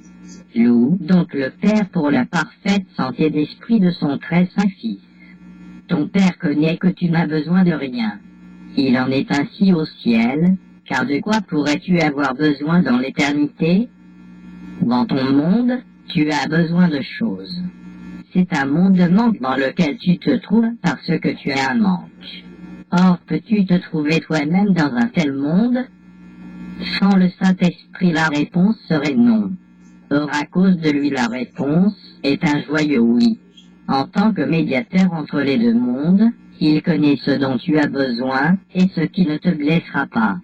Laisser entre tes mains la propriété est un concept dangereux. L'ego veut avoir des choses pour le salut, car la possession est sa loi. La possession pour la possession est le credo fondamental de l'ego, la principale pierre angulaire dans les églises qu'il se bâtit à lui-même. Et à son autel, il exige que tu déposes toutes les choses qu'il t'enjoint d'obtenir, de sorte que jamais tu n'y prends aucune joie. Tout ce dont l'ego te dit que tu as besoin te blessera. Car bien que l'ego te presse d'obtenir encore et encore, il ne te laisse rien, car ce que tu obtiens, il l'exigera de toi. Et des mains même qui s'en sont emparées, cela sera arraché, puis jeté dans la poussière. Car où l'ego voit le salut, il voit la séparation, et tu perds ainsi tout ce que tu as obtenu en son nom. Par conséquent, ne te demande pas à toi-même ce dont tu as besoin, car tu ne le sais pas, et le conseil que tu te donnes te blessera. Car ce dont tu penses avoir besoin ne servira qu'à renforcer ton monde contre la lumière, tout en te rendant indésireux de remettre en question la valeur que ce monde peut réellement avoir pour toi. Seul le Saint-Esprit sait ce dont tu as besoin. car il te donnera toutes choses qui ne bloquent pas le chemin vers la lumière. Et de quoi d'autre pourrais-tu avoir besoin? Dans le temps, il te donne toutes les choses dont tu as besoin, et il les renouvellera aussi longtemps que tu en auras besoin. Il ne te prendra rien tant que tu en auras quelque besoin. Et pourtant il connaît que tout ce dont tu as besoin est temporaire, et ne dure que jusqu'au moment où tu t'éloignes de tous tes besoins, et te rends compte qu'ils ont tous été comblés. Par conséquent, il n'a pas d'investissement dans les choses qu'il procure, sauf pour s'assurer que tu ne les utiliseras pas pour t'attarder dans le temps. Il connaît que tu n'y es pas chez toi, et c'est sa volonté que rien ne vienne retarder ton joyeux retour chez toi. Laisse-lui donc tes besoins. Il y subviendra sans y mettre la moindre insistance. Ce qui te vient de lui vient en sécurité, car il s'assurera que cela ne puisse jamais devenir une tache sombre, cachée dans ton esprit, et gardée pour te blesser.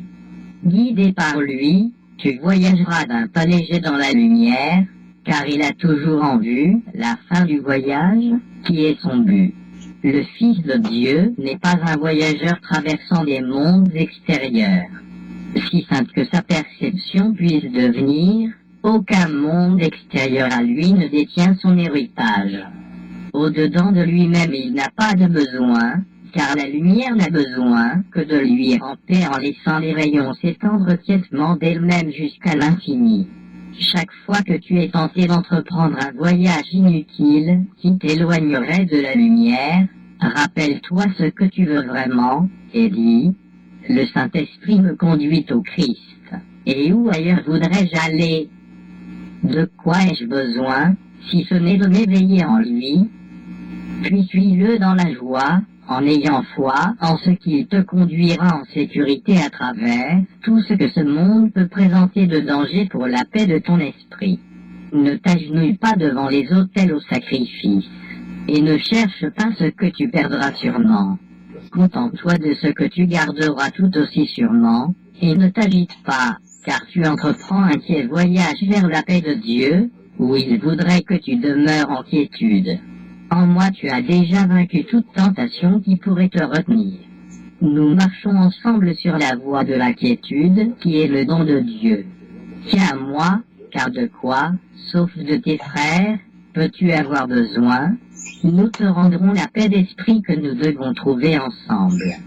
Le Saint-Esprit t'enseignera à t'éveiller à nous et à toi-même.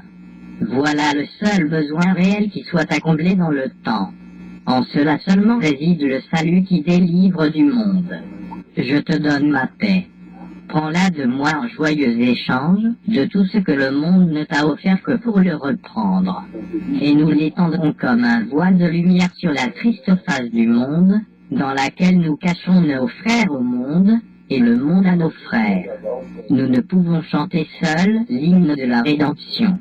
Ma tâche ne sera pas achevée tant que je n'aurai pas élevé chaque voix avec la mienne.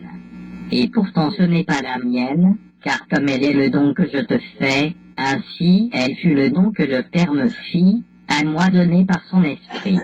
Ce son bannira le chagrin de l'esprit du très saint Fils de Dieu, où il ne peut demeurer. Il est besoin de guérison dans le temps, car la joie ne peut établir son règne éternel là où demeure le chagrin. Tu ne demeures pas ici, mais dans l'éternité. Tu ne voyages qu'en rêve, alors que tu es chez toi en sécurité. Rends grâce à chaque partie de toi à qui tu as et comment se souvenir de toi. Ainsi le Fils de Dieu rend grâce à son Père de sa pureté. Béni, de la perception à la connaissance, toute guérison et délivrance du passé. C'est pourquoi le Saint-Esprit est le seul guérisseur. Il enseigne que le passé n'existe pas, un fait qui appartient à la sphère de la connaissance, et que par conséquent personne en ce monde ne peut connaître. En effet, il serait impossible d'être en ce monde avec cette connaissance. Car l'esprit qui connaît cela sans équivoque connaît aussi qu'il demeure dans l'éternité et il n'utilise aucune perception. Par conséquent, il ne considère pas où il est parce que le concept « où » ne signifie rien pour lui. Il connaît qu'il est partout tout comme il a tout, et pour toujours. La différence très réelle entre la perception et la connaissance devient tout à fait apparente quand tu considères ceci, il n'y a rien de partiel dans la connaissance. Chaque aspect est entier. Par conséquent, aucun aspect n'est séparé. Tu es un aspect de la connaissance, étant dans l'esprit de Dieu, qui te connaît. Toute connaissance doit être tienne, car en toi est toute connaissance. La perception, même la plus élevée, n'est jamais complète. Même la perception du Saint-Esprit, aussi parfaite que peut l'être la perception, ne signifie rien au ciel. Guidée par lui, la perception peut aller partout, car la vision du Christ voit tout dans la lumière. Or aucune perception, si sainte soit-elle, ne durera toujours. La perception parfaite a donc beaucoup d'éléments en commun avec la connaissance, ce qui rend le transfert en elle possible. Or le dernier pas doit être fait par Dieu, parce que le dernier pas dans ta rédemption, qui semble être dans le futur, fut accompli par Dieu dans ta création. La séparation ne l'a pas interrompue. La création ne peut pas être interrompue. La séparation n'est qu'une formulation fautive de la réalité, sans aucun effet. Le miracle, qui n'a pas de fonction au ciel, est nécessaire ici. Des aspects de la réalité peuvent encore être vus, et ils remplaceront des aspects de l'irréalité. Des aspects de la réalité peuvent être vus en tout et partout. Or Dieu seul peut les rassembler, en les couronnant, ne faisant qu'un du don final de l'éternité. À part du Père et du Fils, le Saint-Esprit n'a pas de fonction. Il n'est séparé, ni de l'un ni de l'autre, étant dans l'esprit des deux, et connaissant que cet esprit il est une pensée de Dieu, et Dieu te l'a donné parce qu'il n'a pas de pensée qu'il ne partage. Son message parle de l'intemporel dans le temps, et c'est pourquoi la vision du Christ contemple tout avec amour. Or même la vision du Christ n'est pas sa réalité. Les aspects dorés de la réalité, qui apparaissent soudain en pleine lumière, sous ses yeux pleins d'amour, laissent entrevoir le ciel qui se trouve au-delà. Voici le miracle de la création, qu'elle est une à jamais. Chaque miracle que tu offres au Fils de Dieu n'est que la perception vraie d'un aspect du tout. Bien que chaque aspect soit le tout, tu ne peux pas connaître cela jusqu'à ce que tu aies vu que chaque aspect est le même, perçu dans la même lumière et donc un. Chacun de ceux que tu vois sans le passé se rapproche ainsi de la fin du temps en apportant dans les ténèbres une vue guérie et guérissante, et permettant au monde de voir. Car la lumière doit venir dans le monde enténébré pour rendre la vision du Christ possible même ici. Aide-le à donner son don de lumière à tous ceux qui pensent errer dans les ténèbres, et laisse-le les rassembler dans sa quête vue qui les rend un. Ils sont tous les mêmes, tout beaux et égaux dans leur sainteté. Et de même qu'ils lui ont été offerts, il les offrira à son Père. Il y a un seul miracle, comme il y a une seule réalité. Et chaque miracle que tu fais les contient tous, comme chaque aspect de la réalité que tu vois, se font quiètement dans la seule réalité de Dieu. Le seul miracle qui ait jamais été est le très saint Fils de Dieu, créé dans la seule réalité qui est son Père. La vision du Christ est le don qu'il te fait. Son être est le don que lui fait son Père. Contente-toi de guérir, car le don du Christ, tu peux l'accorder, et le don de ton Père, tu ne peux le perdre. Offre le don du Christ à chacun et partout, car les miracles, offerts au Fils de Dieu par le Saint-Esprit, te mettent en accord avec la réalité. Le Saint-Esprit connaît ton rôle dans la rédemption, et quels sont ceux qui te cherchent, et où les trouver. La connaissance est bien au-delà de ce qui te concerne individuellement. Toi qui en fais partie, et l'est tout entière, tu as seulement besoin de te rendre compte qu'elle est du Père, et non de toi. Ton rôle dans la rédemption te conduit à elle en rétablissant son unité dans ton esprit. Quand tu auras vu tes frères comme étant toi-même, tu seras délivré à la connaissance, ayant appris à te libérer toi-même par celui qui connaît ce qu'est la liberté. Unis-toi à moi sous la sainte bannière de son enseignement, et comme nous grandirons en force, le pouvoir du Fils de Dieu s'éveillera en nous, et nous ne laisserons personne intouché ni personne seul. Et tout à coup le temps sera terminé, et nous nous unirons tous dans l'éternité de Dieu le Père. La sainte lumière que tu as vue à l'extérieur de toi, en chaque miracle que tu as offert à tes frères, te sera rendue. Et connaissant que la lumière est en toi, tes créations seront là avec toi, comme tu es en ton Père. Comme les miracles en ce monde te joignent à tes frères, ainsi tes créations établissent ta paternité au ciel. Tu es le témoin de la paternité de Dieu, et il t'a donné le pouvoir de créer les témoins de la tienne, qui est comme la sienne. Remis un frère ici, et tu remis les témoins de ta paternité au ciel. Le miracle que Dieu a créé est parfait, comme le sont les miracles que tu as établis en son nom. Ils n'ont pas besoin de guérison, et toi non plus, quand tu les acceptes. Or en ce monde, ta perfection n'a pas de témoin. Dieu la connaît, mais pas toi, de sorte que tu ne partages pas son témoignage d'elle. Tu ne rends pas non plus témoignage de lui, car on ne témoigne de la réalité qu'en ne faisant qu'un. Dieu attend que tu témoignes de son Fils et de lui-même. Les miracles que tu fais sur terre sont élevés jusqu'au ciel et jusqu'à lui. Ils témoignent de ce que tu ne connais pas, et lorsqu'ils atteignent les portes du ciel, Dieu les ouvre. Car jamais il ne laisserait son propre Fils bien-aimé à l'extérieur et au-delà de lui-même. X. Le nuage de culpabilité. La culpabilité reste la seule chose qui cache le Père, car la culpabilité est l'attaque contre son Fils. Les coupables condamnent toujours, et l'ayant fait, ils condamneront encore, dans le futur au passé selon la loi de l'ego. La fidélité à cette loi ne laisse entrer aucune lumière, car cela exige d'être fidèle aux ténèbres et interdit l'éveil. Les lois de l'ego sont strictes, et les infractions sont sévèrement punies. Par conséquent, ne prête pas obéissance à ces lois, car ce sont les lois de la punition. Et ceux qui les suivent croient qu'ils sont coupables, ainsi ils doivent condamner.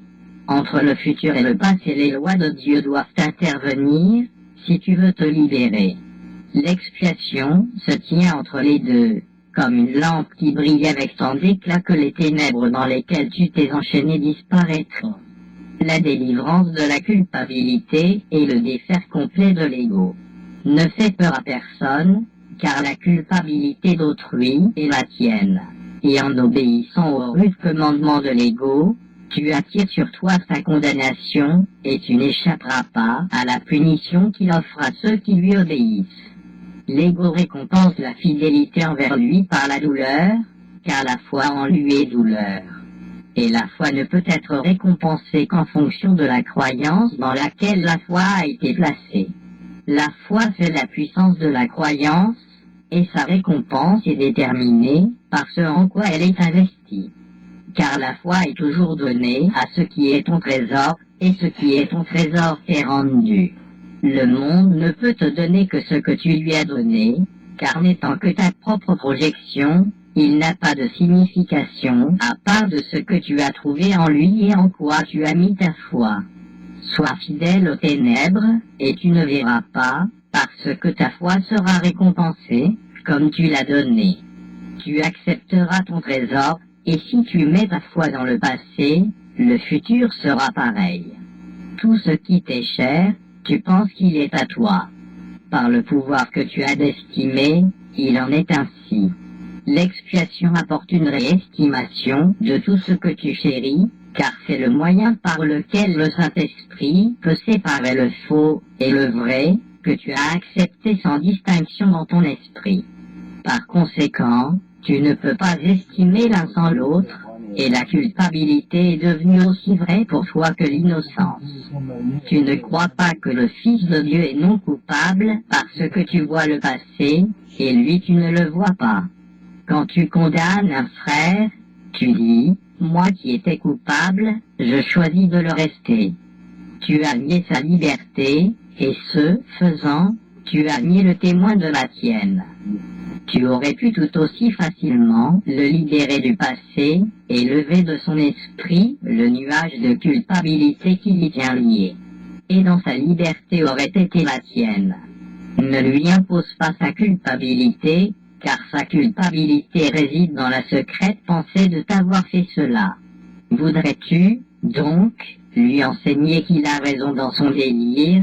L'idée que le Fils non coupable de Dieu puisse s'attaquer lui-même et se rendre coupable est insane. Sous quelque forme que ce soit, en qui que ce soit, ne crois pas cela. Car le péché et la condamnation sont la même chose, et la croyance en l'un, c'est la foi en l'autre, ce qui appelle la punition au lieu de l'amour. Rien ne peut justifier l'insanité, et appeler la punition sur toi-même doit être insane.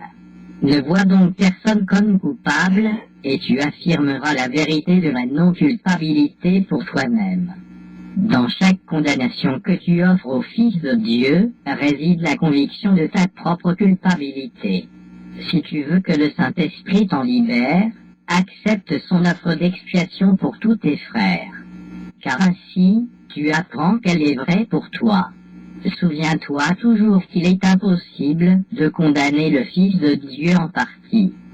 Ceux que tu vois comme coupables deviennent les témoins de la culpabilité en toi, et c'est là que tu les verras, car elle est là tant qu'elle n'est pas défaite. La culpabilité est toujours dans ton esprit, qui s'est condamné lui-même. Ne la projette pas, car tant que tu le fais, elle ne peut être défaite. À chacun de ceux que tu libères de la culpabilité, il y a une grande joie dans le ciel, où se réjouissent les témoins de ta paternité. La culpabilité te rend aveugle, car tant que tu vois en toi la moindre tache de culpabilité, tu ne vois pas la lumière. Et quand tu la projettes, le monde semble enténébré, enveloppé dans ta culpabilité.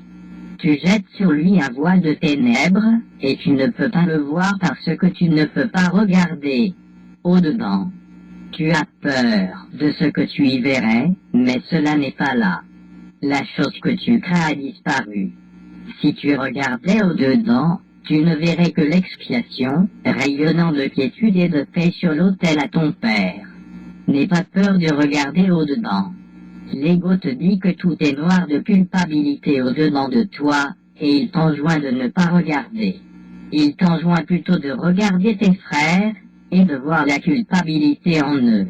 Or cela, tu ne peux le faire sans demeurer aveugle.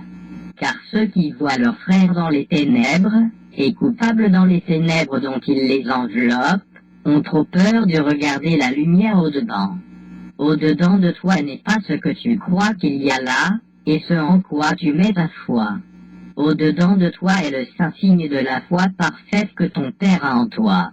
Il ne t'estime pas comme tu le fais. Il se connaît lui-même, et connaît la vérité en toi. Il connaît qu'il n'y a pas de différence, car il ne sait rien des différences. Peux-tu voir la culpabilité où Dieu connaît qu'il n'y a que parfaite innocence? Tu peux nier sa connaissance, mais tu ne peux pas la changer. Regarde donc la lumière qu'il a placée au-dedans de toi, et apprends que ce que tu craignais qu'il y ait là, a été remplacé par l'amour. X délivrance de la culpabilité, tu es habitué à l'idée que l'esprit peut voir la source de la douleur là où elle n'est pas. Le doute service d'un tel déplacement est de cacher la source réelle de la culpabilité et de garder loin de ta conscience la pleine perception qu'elle est insane. Le déplacement est toujours maintenu par l'illusion que la source de la culpabilité, d'où l'attention est détournée, doit être vraie, et doit être apparente, sinon tu n'aurais pas déplacé la culpabilité sur ce que tu croyais être moins apparent.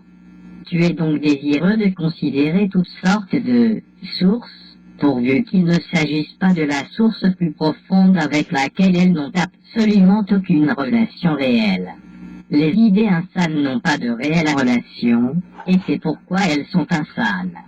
Aucune relation réelle ne peut reposer sur la culpabilité, ou même en garder, ne serait-ce qu'une tâche qui puisse ternir sa pureté. Car toutes les relations que la culpabilité a touchées ne sont utilisées que pour éviter et la personne et la culpabilité. Quelle étrange relation tu as faite dans ce but étrange. Et tu as oublié que les relations réelles sont saintes et qu'elles ne peuvent pas du tout être utilisées par toi. Seul le Saint-Esprit les utilise, et c'est cela qui les rend pures. Si tu déplaces ta culpabilité sur elles, le Saint-Esprit ne peut pas les utiliser. Car en prenant d'avance à tes propres fins ce que tu aurais dû lui donner, il ne peut pas l'utiliser pour ta délivrance. Nul qui voudrait s'unir avec quiconque d'une quelconque manière pour son salut individuel ne le trouvera dans cette étrange relation. Il n'est pas partagé, donc il n'est pas réel. Dans toute union avec un frère où tu cherches à lui imposer ta culpabilité, à la partager avec lui, ou à percevoir la sienne, tu te sentiras coupable. Et tu ne trouveras pas non plus de satisfaction ni de paix avec lui, parce que ton union avec lui n'est pas réelle. Tu verras la culpabilité dans cette relation parce que tu l'as mise là. Il est inévitable que ceux qui ressentent de la culpabilité tentent de la déplacer parce qu'ils croient certes en elle. Or, bien qu'ils en souffrent, ils ne veulent pas regarder au-dedans et en lâcher prise. Ils ne peuvent pas connaître qu'ils aiment, et ils ne peuvent pas comprendre ce que c'est qu'aimer.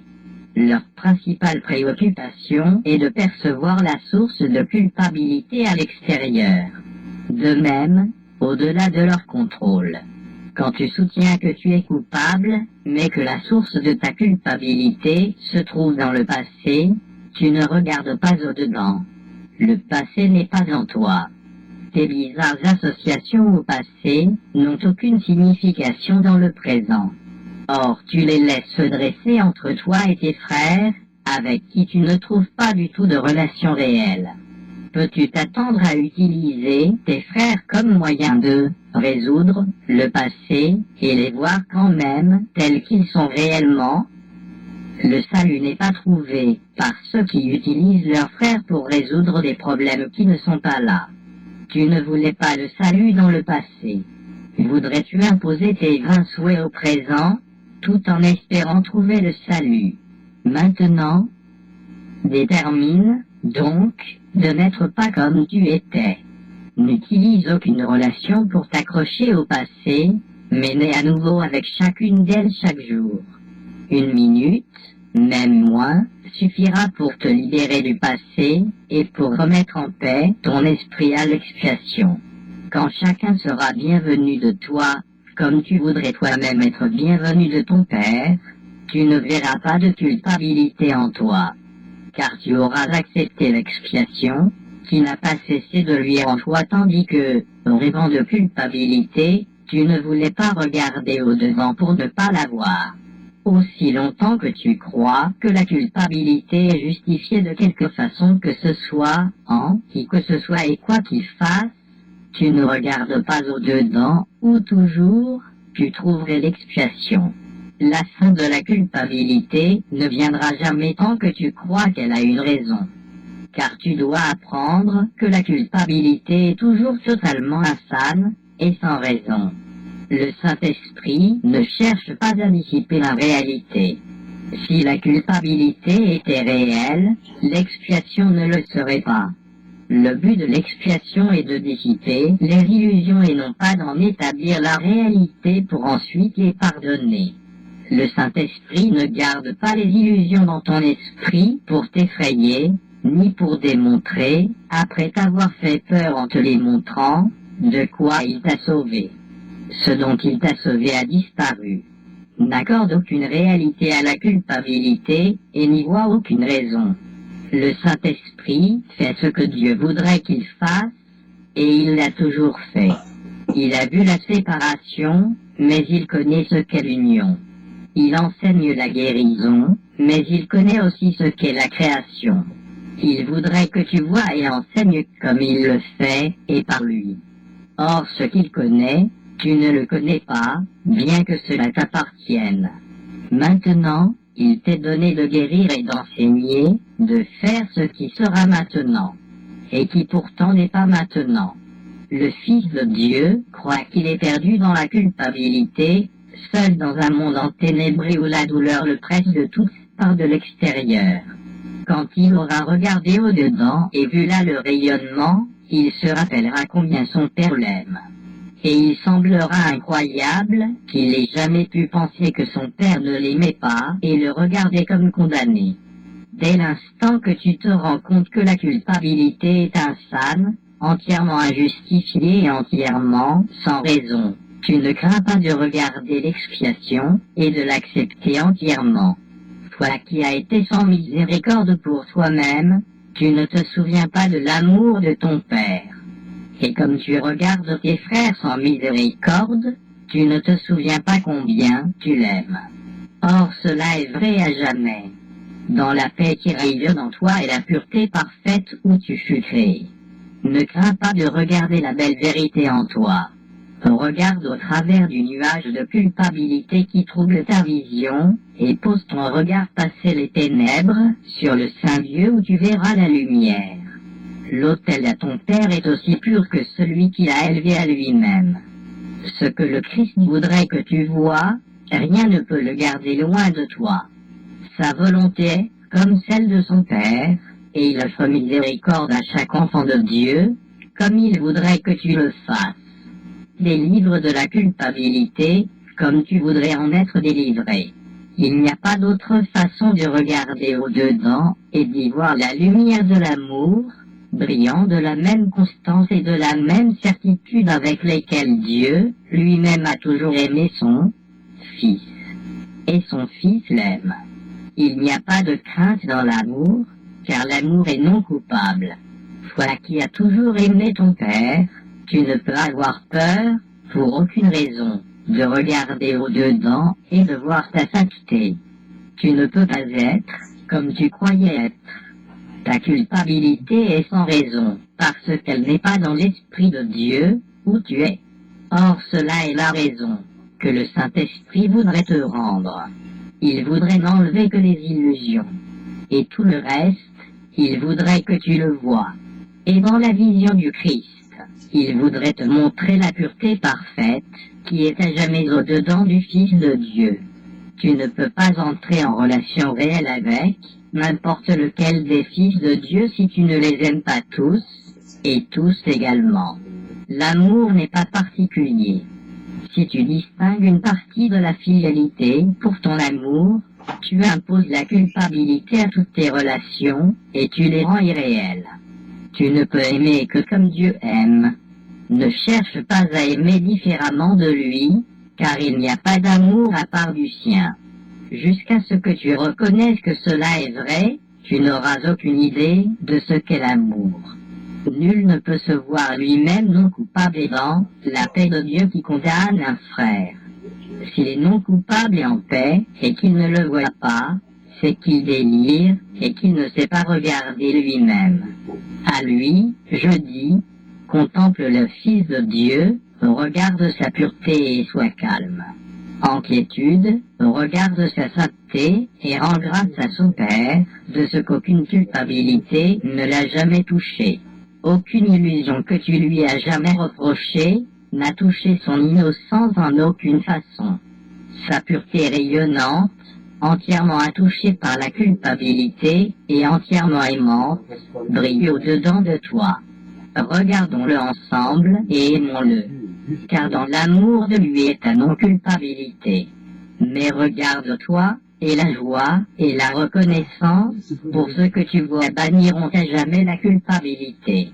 Je te rends grâce, Père, de la pureté de ton très saint Fils, que tu as créé à jamais non coupable.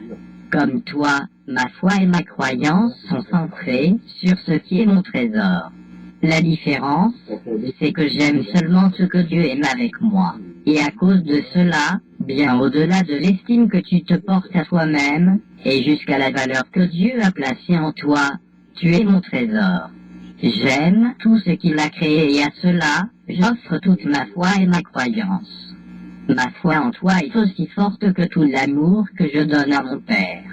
Ma confiance en toi est sans limite, et sans la crainte que tu ne m'entends pas.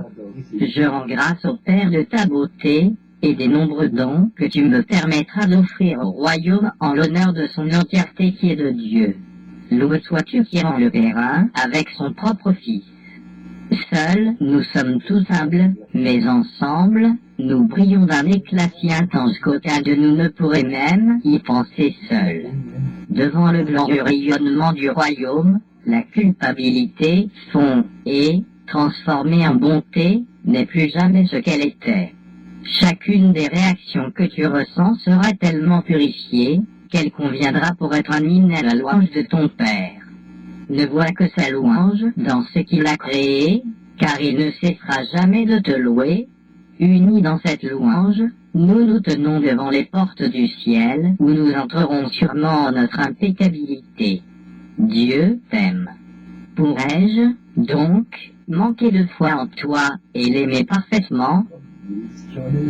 Ici, la paix du ciel, l'oubli, le sommeil, et même la mort, deviennent les meilleurs conseils de l'ego pour traiter avec la rude intrusion perçue de la culpabilité dans la paix. Or nul ne considère qu'il est en conflit et ravagé par une guerre cruelle, s'il ne croit pas que les deux adversaires dans cette guerre sont réels. Croyant cela, il doit s'échapper, car une telle guerre mettrait sûrement fin à sa paix d'esprit, et ainsi le détruirait. Or, s'il pouvait seulement se rendre compte que cette guerre oppose un pouvoir réel à un pouvoir irréel, il pourrait se regarder lui-même et voir sa liberté. Nul ne se trouve ravagé et déchiré par des batailles sans fin si lui-même les perçoit comme étant entièrement sans signification. Dieu ne voudrait pas que son Fils se mette en bataille. Ainsi elle, ennemi imaginaire de son Fils, est totalement irréelle. Tu essaies seulement d'échapper à une guerre amère de laquelle tu as échappé. La guerre a disparu, car tu as entendu l'hymne de liberté s'élevant jusqu'au ciel. À Dieu appartiennent la joie et le bonheur pour ta délivrance, car ce n'est pas toi qui l'as faite. Or, de même que tu n'as pas fait la liberté, de même tu n'as pas fait une guerre qui mettrait en danger la liberté. Rien de destructeur n'a jamais été, ni ne sera jamais. La guerre, la culpabilité, le passé ont disparu, ne faisant qu'un dans l'irréalité d'où ils sont venus. Quand nous serons tous unis au ciel, tu n'estimeras rien de ce que tu estimes ici. Car rien de ce que tu estimes ici, tu ne l'estimes entièrement. Par conséquent, tu ne l'estimes pas du tout. La valeur est là où Dieu l'a placée, et la valeur de ce que Dieu estime ne peut être jugée, car c'est chose établie. Elle est entièrement de valeur. On ne peut que l'apprécier ou non. L'estimer partiellement, c'est non pas connaître la valeur. Au ciel est tout ce que Dieu estime, et rien d'autre. Le ciel est parfaitement non ambigu. Tout est clair et lumineux, et appelle une seule réponse. Il n'y a ni ténèbres ni contraste. Il n'y a pas de variation. Il n'y a pas d'interruption. Il y a un sentiment de paix si profond qu'aucun rêve en ce monde n'a jamais apporté même la moindre idée de ce que c'est. Rien en ce monde ne peut donner cette paix, car rien en ce monde n'est entièrement partagé. Une perception parfaite peut simplement se montrer ce qui est capable d'être entièrement partagé. Elle peut aussi te montrer les résultats du partage, tandis que tu te souviens encore des résultats du non-partage. Le Saint-Esprit indique tièdement le contraste, connaissant qu'à la fin, tu le laisseras juger pour toi de la différence, lui permettant de démontrer lequel doit être vrai. Il a une foi parfaite en ton jugement final, parce qu'il connaît que c'est lui qui le rendra pour toi. Douter de cela, ce serait douter que sa mission sera remplie. Comment cela est-il possible, quand sa mission est de Dieu? Toi dont l'esprit est enténébré de doute et de culpabilité, souviens-toi de ceci, Dieu t'a donné le Saint-Esprit, et lui a donné pour mission d'enlever tout doute et toute trace de culpabilité que son cher fils s'est lui-même imposé. Il est impossible que cette mission échoue. Rien ne peut empêcher l'accomplissement de ce que Dieu voudrait voir accompli. Quelles que soient tes réactions à la voix du Saint-Esprit, quelle que soit la voix que tu choisis d'écouter, quelles que soient les étranges pensées qui peuvent te venir à l'esprit, la volonté de Dieu est faite. Tu trouveras la paix dans laquelle il t'a établi, parce qu'il ne change pas d'esprit. Il est invariable comme la paix dans laquelle tu demeures, et que le Saint-Esprit te rappelle. Au ciel, tu ne te souviendras pas de changement, ni de passage. Tu n'as besoin de contraste qu'ici. Contraste et différence sont des outils d'enseignement nécessaires, car par eux tu apprends ce qu'il faut éviter et ce qu'il faut rechercher. Quand tu auras appris cela, tu trouveras la réponse qui fera disparaître le besoin de quelque différence que ce soit. La vérité vient de sa propre volonté à elle-même. Quand tu auras appris que tu appartiens à la vérité, elle coulera doucement sur toi et sans aucune sorte de différence. Car tu n'auras besoin d'aucun contraste pour t'aider à te rendre compte que c'est cela que tu veux, et seulement cela. Ne crains pas que le Saint-Esprit échoue dans ce que ton Père lui a donné à faire. La volonté de Dieu ne peut échouer en rien. N'aie foi qu'en cette seule chose, et cela suffira. Dieu veut que tu sois au ciel, et rien ne peut t'en garder loin, ni lui de toi.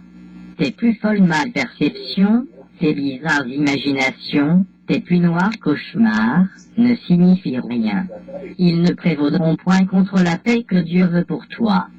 Le Saint-Esprit rétablira ta santé d'esprit, parce que l'insanité n'est pas la volonté de Dieu. Si cela lui suffit, c'est assez pour toi. Ce que Dieu voudrait voir enlevé, tu ne le garderas pas, parce que cela rompt la communication avec toi, avec qui il voudrait communiquer. Sa voix sera entendue. Le lien de communication que Dieu lui-même a placé au-dedans de toi, joignant ton esprit au sien, ne peut être rompu. Tu peux croire que tu veux qu'il soit rompu, et il est vrai que cette croyance interfère avec la paix profonde dans laquelle la douce et constante communication que Dieu voudrait partager avec toi est connue. Or, ces canaux d'extension ne peuvent pas être entièrement fermés et séparés de lui. La paix sera à toi parce que sa paix coule encore vers toi et venant de lui dont la volonté est la paix. Tu l'as maintenant. Le Saint-Esprit t'enseignera comment l'utiliser et, en l'étendant, à apprendre qu'elle est en toi. Dieu t'a voulu le ciel, et jamais il ne voudra autre chose pour toi. Le Saint-Esprit ne connaît que sa volonté. Il n'y a aucune chance que le ciel ne soit pas à toi, car Dieu est sûr, et ce qu'il veut est aussi sûr que lui. Tu apprendras le salut parce que tu apprendras comment sauver. Il ne sera pas possible de t'exempter toi-même de ce que le Saint-Esprit veut t'enseigner. Le salut est aussi sûr que Dieu. Sa certitude suffit. Apprends que même le plus noir cauchemar, qui trouble l'esprit du Fils de Dieu endormi, n'a pas de pouvoir sur lui. Il apprendra la leçon de l'éveil. Dieu veille sur lui et la lumière l'entoure. Le Fils de Dieu peut-il se perdre dans des rêves, alors que Dieu a placé en lui le joyeux appel à s'éveiller et se réjouir? Il ne peut pas se séparer de ce qui est en lui. Son sommeil ne résistera pas à l'appel à s'éveiller. La mission de la rédemption sera remplie aussi sûrement que la création restera inchangée pour toute l'éternité. Tu n'as pas besoin de connaître que le ciel est à toi pour qu'il le soit. Il l'est. Mais pour le connaître, il faut que tu acceptes la volonté de Dieu pour ta volonté. Le Saint-Esprit défera pour toi tout ce que tu as appris qui enseigne que ce qui n'est pas vrai doit être réconcilié avec la vérité. Cela est la réconciliation que l'ego voudrait substituer à ta réconciliation avec la santé d'esprit et la paix. Le Saint-Esprit a une toute autre sorte de réconciliation pour toi dans son esprit. Une réconciliation qu'il effectuera tout aussi sûrement que l'ego n'effectuera pas ce qu'il tente. L'échec est de l'ego et non de Dieu. De lui tu ne peux pas t'égarer, et il n'y a aucune possibilité de ce que le plan que le Saint-Esprit offre à chacun, pour le salut de chacun, ne soit pas parfaitement accompli. Tu seras délivré, et tu ne te rappelleras rien de tout ce que tu as fait qui n'ait été créé pour toi, et par toi en retour.